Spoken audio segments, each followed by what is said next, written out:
and welcome to 996 The Howl. For the uninitiated, this is an unedited YouTube vlog discussing everything Arizona Coyotes and preseason in September on TV in high definition. What a time to be alive, because I mean, as a Coyotes fan, we never get any preseason coverage whatsoever.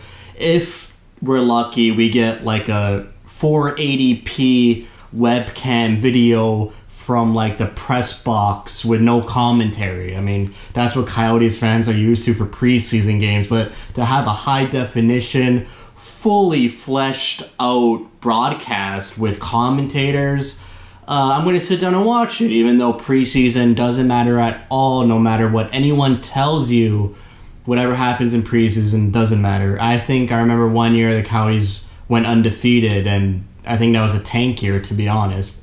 So I watched it. Classic Coyotes.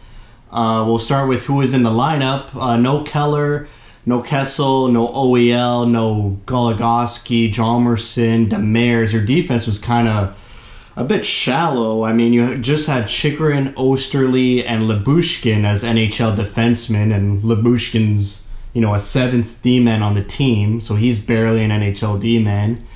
And then on the forward side, their most offensive weapon was Schmaltz, and then I guess Hinostroza was the next up to be an offensive threat.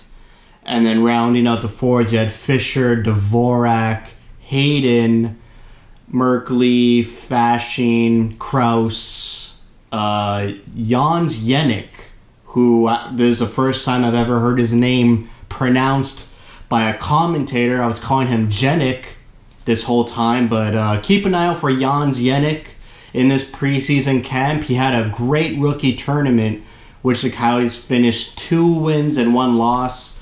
That took place in Anaheim, and then next year it's going to take place in Arizona, so that's good news for growing the game of hockey in Arizona. But yes, Jans Jenik scored like a bunch of goals in that rookie tournament. He was really involved in tonight's game, got into a scrap, assisted on Lyubushkin's goal.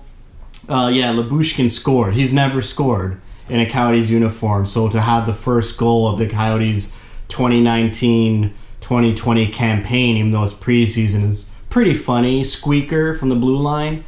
I thought Hinostroza looked good. I think he was probably the best Coyotes forward. He scored the second Coyotes goal. Nice wrister on the ice, 5-hole on Malcolm Subban. Goaltending for the Coyotes was Adin Hill, who, could have played better, but I think the problem for the Coyotes this game was just their defensive coverage was bad. 0 for 8 on the power play. Classic. How the power play is still abysmal like it was all last season, but of course there's no Kessel or Keller or Soderberg here to help the power play out, or OEL, who's a great power play QB. Chychrun took over those duties, and I thought he didn't do a good job. Tries to force things too much, and his shot's not as accurate as OEL's. But the power play, yes, they didn't score on 8 chances. A couple 5-on-3s didn't look good either.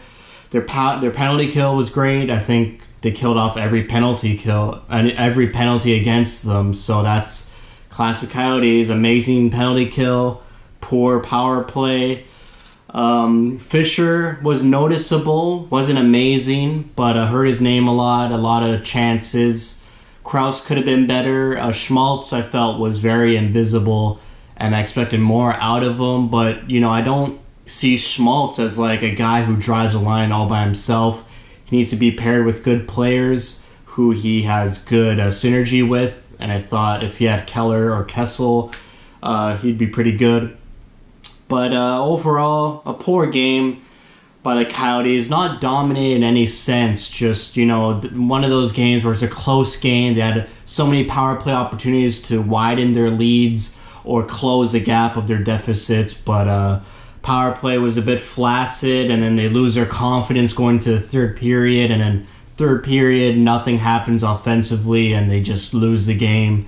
So it's a Coyotes recipe we all know too well. Can't really blame them because their game-breaking players weren't playing, but I know they do have those game-breaking players like Pacioretty, who Vegas iced, and he scored 3 goals and had an assist. And you give Pacioretty an inch of room and he'll just snipe it. And I think that's exactly what the Coyotes have been missing for all these years, and they've hopefully solved it with acquiring Phil Kessel, who needs very little room, has a dynamite shot. He's a pure sniper, loves to shoot, just like Pacioretty. And I think having a guy like that on the Coyotes team is great. He could score some timely goals and give the team confidence. Because, yeah, the bench was so deflated for the third. No one was really going to break open the game. And everyone on the bench was kind of looking towards their partner on the bench to see if they would, score. But, yeah, it was a poor game. But I watched it just because it's hockey in high definition. But those are my thoughts. Aiden Hill was pulled for the third period. And then Kalgren played the third period, who I didn't know he was in the system. I mean, there wasn't even Prosvetov or Tendek on this trip. They brought in Hill and Kalgren. First time seeing him. I think he's an OHL goalie, and he played like an OHL goalie. No offense to him, but he's probably 18 or 19 years old. So to play against an NHL team of the Vegas Knights, and they had Malcolm Subban in it, who's an NHL backup. So kind of unbalanced there. But, I guess they're resting their guys at home in Arizona. So they didn't bring out their best players. And that's why the result was what it was. And it wasn't a good one. So that's pretty much all I got to say about this game. Kind of wasted my time watching it. But it's always good to see players in Coyotes uniform play. I thought Hayden had some great passes. He has good vision. Reminds me of Keller. So that's going to be interesting to watch Hayden develop into an established NHL player as time goes on. I could already see him being more of a playmaker. Didn't really get too many good shots, or it didn't seem like he wanted to shoot the puck. It always looked like he was looking to pass, which reminds me of Keller a lot, who likes to, pass it to that late coming D-man or forward out of the TV screen. You don't even see them, and then they get the puck and score. So Hayden's going to be one of those players, which is good. Always good to have playmaking guys on the team, and guys who have good vision and good hockey IQ. Hopefully he could develop his shot and get more confidence, and we'll see what happens with this preseason, who gets cut and who makes a team.